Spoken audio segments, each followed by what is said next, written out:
What ultimately drove you to run for U.S. Senate? I was traversing the state, interviewing thousands of Californians, and saw increasingly the degradation of their quality of life.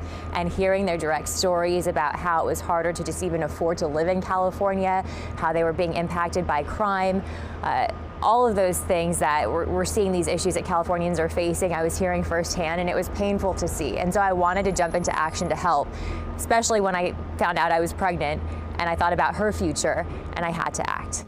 Pascucci is running as a Democrat. She explains what sets her apart from the wide field of candidates. I think what sets me apart from my opponents and some of the other Democrats in this race is that I'm not afraid to talk about some of the issues that are plaguing our state, like crime, immigration, public safety as a whole. I don't know why they seem to stay away from it, but I think we need to tackle it head on. Ceasefire now! Demonstrations calling for a ceasefire in Gaza took over the California Democratic Party convention in Sacramento over the weekend. Pascucci said she went on a fact-finding trip to Israel earlier this year to learn more, but did not take a stance on calls for a ceasefire. I saw a lot of what had happened firsthand. I visited families of hostages. I visited the areas that Hamas had attacked right away on October 7th. And I arranged a meeting between Palestinians and rabbis because I think bringing the voices together is extremely important.